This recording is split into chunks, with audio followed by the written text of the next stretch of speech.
by the presence of the David Duchovny. Jeez, well. Cultural icon. If there's only, I love DD. This is... Oh, my God, really? Listen! Duran Duran's my favorite band. Duran. Duran. Dave Duchovny, one of my favorite actors. Oh, and singers. Thank you. Well, here's the thing. And novelists. Nope.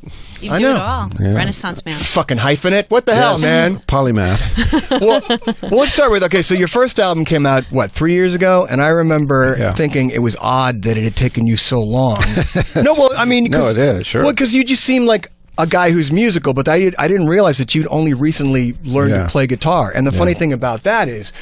Like, you learn to play guitar, that means you can play songs. Right. But not everybody realizes that doesn't mean that you can write songs. No, it's also, I get it the same way when I started to write fiction. When I wrote novels, people go, "Oh, you went to graduate school for English literature. That makes sense that you write novels." And I was like, those two are not connected in any way. It just means that I like to read in the same way that I like to listen to music. It doesn't mean that you can make it. The surprise to me was...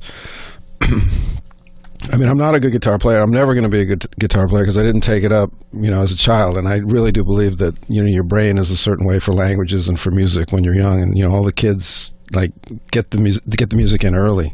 But I was surprised when I started to play guitar the way that I play it, which is just learning chords, really, that I started to hear melodies, because I'm certainly not like a natural singer. So to hear melodies was odd to me too. So all of a sudden I was hearing melodies over these chord progressions that I was fooling around with, and I was like, well, maybe I'm just supposed to put words on those melodies and write songs. But the thing is, they're not just like standard 3-chord bangers. Like, there's complexity to these songs. Like Stranger in the Sacred Heart is amazing. Right. Oh, thanks. Yeah. Well, that's that actually, I do collaborate with my band, who's better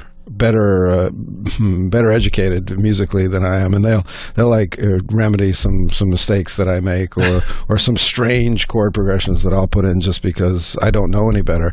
But Stranger in the Sacred Heart was one where I remember, I wanted to have two different tempos in it. Like the chorus tempo was going to slow down, so that was kind of putting two different song ideas together as one, which was an interesting thing to do. Pulled a Captain Beefheart, man. Is that what they do? Polyrhythmic. Yeah. So how long ago was it that you picked up the guitar and started playing? Probably 6 years ago. Okay, so 6 years ago, you've already had 2 albums, and these 2 albums are very different from each other, which, again, is another thing that you wouldn't think. I loved Rolling Stone said it's vaguely Wilco-ish. What did that mean to you as someone who's a Rolling Stones fan, a Who's fan? Yeah. It meant you're very hipster and cool. Or old. I think... I love Wilco, so I was complimented. I get it. I get what they're saying. I mean, as much as I love the Stones and the Who and Zeppelin, I couldn't write that way. I don't know how. You'd have to sit me down and really tune me the way that Keith tunes his guitar, and it's just like it's just a lot of stuff that I don't know how to do, even though I love it. So I think, when it comes time for me to write, I'm not sure what my influences are going to be. It's just stuff that I like hearing. But once we go to produce it, then I guess my ear tends to go to like Wilco or REM or Petty, or that's the sounds that I find myself liking as we transform these songs from just me strumming on a guitar in my room to, produce song that's going to play on a radio or on an album. Yeah, the funny thing is, had I not known it was you, had I not known before I listened, I would have been like... Who's this latest crop of indie Brooklyn hipsters? That's right. That's me. Well, the first album was kind of folky. I have my own brand of pickles, too, coming up any moment. Where are the lyrics coming from? Your new single, which just dropped today, Half-Life. Yeah. Pretty deep stuff. Where is that coming from? Is that that's just personal stuff? Yeah. I mean, what I never thought of... I wrote poetry in my life, but I never wrote lyrics because I never wrote songs.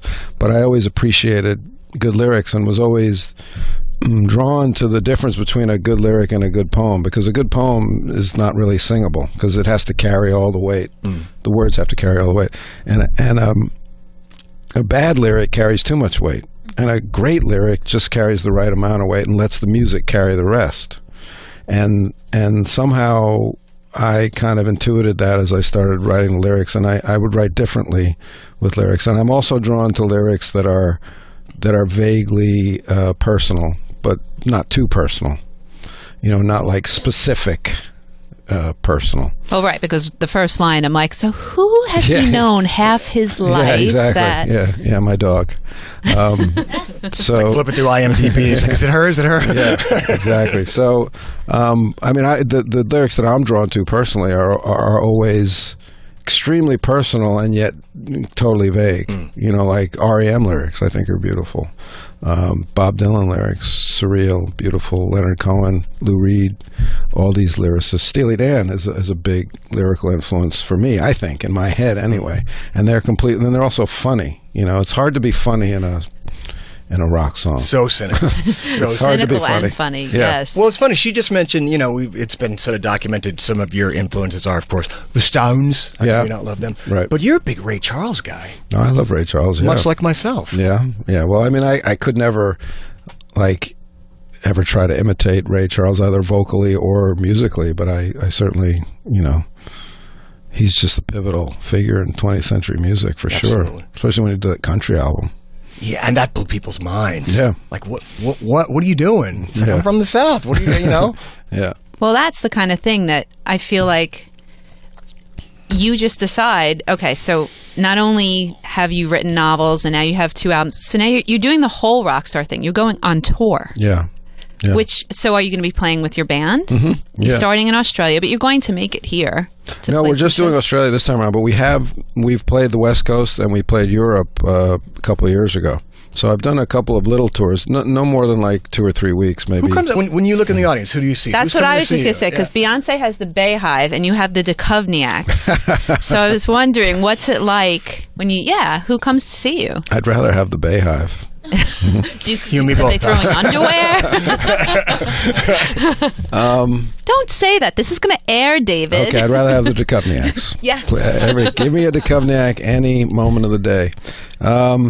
Who do I see? I don't know. I see people I don't know. That's kind of the crazy thing about doing music is that I think most people would come because they know me as an actor. Maybe now because I have an album out and maybe they know the music a little more now.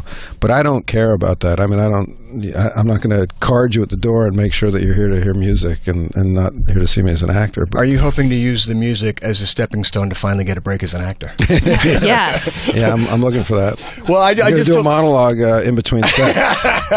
We're talking to David Duchovny, and I told you we're a talk channel about music. Yeah. Can I just add to what he just said there? Because I actually saw you in an off-Broadway play. Yeah, Break of Noon. Yeah, right, a few years ago. So I was wondering what the difference is like when you walk out there to do the play versus when you're going to do a song, you're playing your own music. Yeah, it's a good question because live audiences are very interesting because they really are they're like animals. They're not like animals, but they're like an animal in that you don't know what animal you have that night.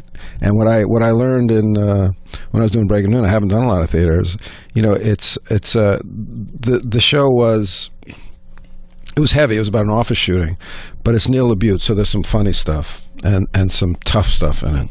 And sometimes, we'd feel like the audience wants to laugh, and then they kind of influence us, and we'd be funnier or lean on the funny side a little more. Sometimes the audience doesn't want to laugh; they want it to be heavy, and we're listening as actors in a way. We can't really force the audience to do something. They're bigger than us, right? And all actors are kind of listening. Not consciously either. This is all happening unconsciously. And I think that with music, it's the same. Not that they want it to be funnier some nights, but you could read the crowd a little bit. You can read whether they're digging the slower stuff or they're digging, they want to bounce, they want to dance, they want to sing along with stuff like that. It's just this different vibe and different audiences. And I don't think it's city dependent or anything like that. I think it's really dependent on the night in some weird way. So we're talking to David Duchovny, and as I mentioned, we're a talk channel about music, and I'm a fan, and I follow a lot of pretty much everything you've done. And I was watching House of D. I rewatched House of D the other day. Thank you. Which you directed, and you cast Erykah Badu, yeah, who had only done a couple of things. She'd done Cider House Rules, but what drew you to her when you were casting? It must have been Avi Kaufman who was casting with me, and she might have mentioned Erykah and told me to watch Cider House Rules because I hadn't seen it. And I don't know. It was just like I saw it. I saw her, and and I knew she was interested in acting, and I just thought she'd be fantastic. And I went. I had to go talk to her. She was recording somewhere in the city here, and I went and I waited and talked to her, and she ended up doing it. And she's a true artist. Whatever she does it in her way. Yeah, right. And I said, she had the big afro, and I said, please, I want that because it's a 70s movie. Don't cut your hair. And she was like, not my hair. I was like, excellent. Nice. Well, another musical person that you worked with, I just interviewed him last week, Rick Springfield, Californication. Yeah. I mean, those were some of the best episodes ever. Pretty raunchy. So did you learn a lot about being a rock star from those episodes and working with Rick? Wow, that was something. I wasn't really involved in that storyline, thank goodness. I just remember you being like, we got to get Rick Springfield in here. They're so funny. What I loved is that, and it's kind of become cliche, I think, at this point, but if there's a famous person in a scene, all characters call him by his full name. Yeah. And I was like, I'm in no mood for you, Rick Springfield. And it's just, it just kills me to this day that I open the door and I say, oh, I'm in no mood for you, Rick Springfield. Well, I'd spoken to him about that 3 years ago. I love it. And, I was like, dude, did you bang Runkle's wife? He's like, yeah. And it's funny. He was saying that people were coming up to him saying, since when do you do blow? And he's like, no, I was playing an exaggerated version of Rick Springfield. Of course. But people don't. Right. But Marilyn Manson was pretty much Marilyn Manson. Manson was in it too. And Tim Minchin, I don't know if you know his work. Yeah. He's amazing. Australian guy. And you and RZA were hilarious. Oh, RZA too. That was a lot of music. Yeah. Once RZA and I were shooting in a car, and it was in LA, and there was no lock off, meaning traffic was going around, and we were just another car with a camera would come by and kind of get us as they could. And this might not play on the radio, but sometimes other people would cut off the car that was shooting us just because they didn't know, and they were going to where they needed to go too. And so all of a sudden we're at a red light, and I'm driving, and this guy looks over and he goes, David Duchovny and RZA. I don't get it, but I love it. I have to tell you, since we're talking Californication, and I kid you not, I was telling her this a while ago. I sadly am a single man now, and so I'm on the dating sites, right?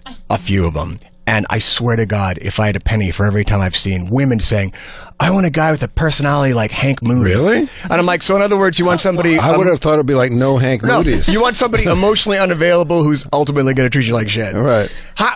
What do you think it is about that character that resonated with women? You want somebody who's going to have pithy commentary and pithy I think it was that he told the truth, I think it was played by David Duchovny, honestly. Well, thank you. So we were talking about your new album, and it's getting some nice TV placement. In last week's XFiles episode, the show opens with a kid crowd surfing to a punk rock version of one of your songs. Yeah. I was trying to figure out which one it was. Do you know somebody over there? What's that? Do you know somebody over there? I had an in. Which song Shameless. is it? It's called Unsaid Undone. It's on the first album. Okay.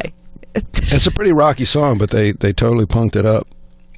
Well, I wonder if it was at the request of one Gillian Anderson, who happens to be a huge punk rock fan. Oh, I don't know. It came from Chris, and it was odd. Chris Carter, the creator of the show, who wrote that episode, and he didn't even ask me. What happened was I got an email from my lawyer who said, or it might have been from Brad, just like somebody, no, it was my lawyer who said somebody wants to use Unsaid Undone. And the song, I was like, what? Who wants to use it? XFiles. And so I called Chris and I said, are you wanting to use Unsaid Undone? And he's like, yeah, but I want to do a cover because I think it'll be confusing if it's you on the track. So I want to do I'm recording it tonight, so you got to sign off fast. I was like, well, what? It's really sweet that you're doing this, but why didn't you tell me before? Hold him ransom for some more money. Yeah. You know who's a huge, I don't know about now that it's been rebooted, but do you know who's a huge X-Files fan? Who? Tom fucking Brady. Oh, really? I swear to God, Tom Brady. That's the Boston guy right there, dude. I was in Boston. I finally had to text him after the game this Sunday. I just wrote GOAT. I got to say it. He's the GOAT. I was on the air in Boston until 2005, and he was on my show every Thursday. And this is the year that George W. Bush had invited him to the State of the Union. So I'm giving him a list of things. I'm like, all right, you got to find out who really killed Kennedy. Right. You got to see if you can get us in. You want to know tour. about the X-Files. The dead aliens at Roswell. And he goes, yeah, it could be like a real-life X-Files. And then he just goes off in this tangent about the show for like 10 minutes. Now I love him. Yeah. Even though he's broken our hearts. I love him. Tom, if you're there, I'm waiting. In the second episode of this season, there's a lot of love given to the Ramones, California Sun, because your hacker friend, who seems to be alive or not, Langley, he loves the band. And it got me thinking, what is Mulders' favorite band? Does Mulder have a favorite band? It's a good question. He's never really shown any kind of interest in music, any interest in anything, really, besides what he does. Maybe Devo, because they're kind of like alien-esque. I'm gonna go out on a limb and say he likes 70s funk. I don't know why. He likes Sly and the Family Stone, because I do. I know, I was thinking that. How could you not? Sly's the man. He was a lunatic. He totally is the man, and I don't think he gets the credit that he deserves for changing music the way he did. Still relevant. Hey, do you remember back in the day? I remember being a little bitty baby DJ on alternative radio, playing the Foo Fighters song off of the X-Files soundtrack. Yeah. Do you remember the day that Dave Grohl played an extra? No. Did he? Yeah, he was he was the equivalent of like holding a spear in the background. Did I know he was there? Did we know, was it Dave Grohl or was it young Dave Grohl? No, it was Dave Grohl. Huh. Yeah, I know the Foo Fighters means UFOs. I knew that they must be big fans of the genre, but I didn't know he played an extra. It's embarrassing. Yeah. Get it together, Duchovny. There's a new thing called We Google. had the Smashing Pumpkins came to visit us once. That was pretty exciting. Was it all four of them? There were just 2 or 3 pumpkins, I think. Just like now. Right, exactly. No Darcy. Darcy was there. Oh, Darcy she was by. there. Yeah. Okay. Darcy. But they just visited the set. They weren't. They were big fans at the time. This was probably 95, and I was huge. Oh wow, the height. Yeah, they were huge. So you were probably just as excited to meet them. Totally excited. And I think what I did, which was really stupid, was Billy Corgan was admiring Mulder's watch, and I just gave it to him. And then the props was like, "That's an expensive watch." I was like, and they sent you the bill. But it was Billy Corgan. He liked it. Hey, what are you playing axe-wise? I wanted him to like me. What are you playing axe-wise? I play a Martin. That's pretty much what I play at home.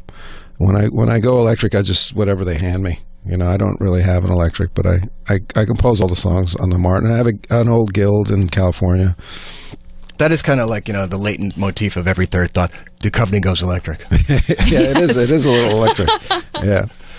So this is the last season of the X-Files. We think. We don't know. Nobody knows. Well, it always goes on forever. We know that. Right. I mean, the X-Files never wraps up neatly. Right. So have you filmed the last episode yet? Yeah. We filmed. Really? What was that like? Wrapped about 3 weeks ago. What was it like? Did you think that this could be the end? I don't think that way. I just I figure there's always time to mourn. I try to appreciate it as it's happening and not put a label on what's happening or when. So they didn't roll out a big cake or anything? No, because nobody knows. Nobody wants to say. It's my feeling that I don't even know. We don't know, so there's no cakes. Well, I thought that you said no more X-Files because now you're going to be a rock star and no, you're moving on. No.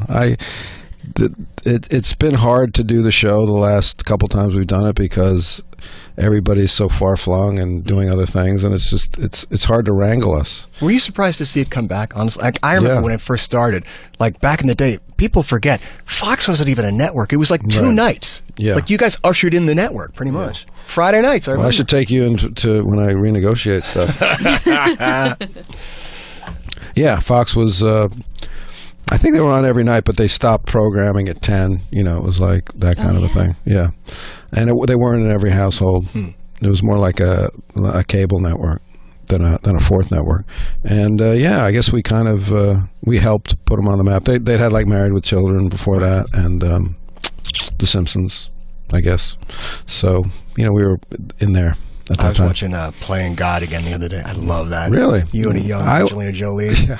I always felt like that was a misfire. It was a great idea. A doctor that loses his license and has to go to work for the mob. I always loved that idea.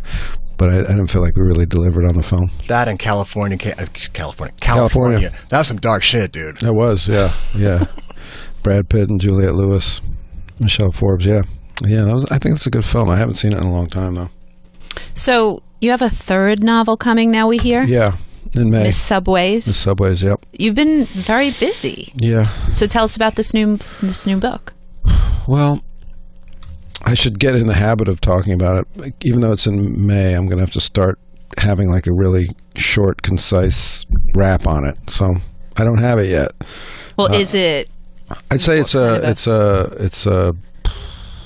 like a magical surrealism kind of a book. I'd say it's if you can imagine that everybody that came to the United States by immigration, by boat or whatever, all the different waves of people that have come here or been forced to come here over the last 250 years, if you can imagine that they brought with them their own customs, their own gods. And so now they have to come here and they assimilate. And what happens to those gods, once they assimilate, they're here, they're in this new country. And in my book, they're kind of bored and they want to F with people because they're being worshipped. And you can say fuck. Right? They're just let loose. Yeah, it is. This sounds really interesting. Yeah, and it's a love story. So it's no, it is. It's not really about the gods, but it's about that idea. It's about the idea of America as like a religious melting pot, and then what happened to all those local gods once everybody kind of at least made the appearance of being Christian or Jewish or the major religions that are here. Like it so far. So you got some Chinese gods, Haitian gods, Irish gods, African gods. There's a few different gods running around. So when you actually tour, if you get to American soil, will you come back and see us? Absolutely. Yeah, and bring your guitar. Oh, I'll bring my guitar. Would that be cool? You won't like what I do with it, but what? We've heard the record. I don't play on that record. You don't play on the record? No, I'm not good enough. I am not like I wasn't taught correctly because I didn't take I didn't take lessons really. Because I didn't think I was going to be doing any of this. So I can. I never play the same thing the same way twice. I'm not. But you wrote the songs Yes. on your guitar, Yeah. and then you just had somebody else figures out a much nicer strumming pattern than I could ever repeat. This is like a drum for me. Well, David, don't feel bad. As we always say, Rick Springfield didn't play on Jesse's Girl. It's the truth. But he can actually play. He's a kill. So just think where you're going to be. I could get there. Yes, exactly. Oh. Well, to quote the great American Rick Springfield. To quote the great American philosopher David Duchovny, the greenest grass is always under your ass. Your own ass, yeah. This was awesome. Thank you so much. Hey, before you go, can we get a motherfucker? I guess I could, motherfucker. David Duchovny, thank you.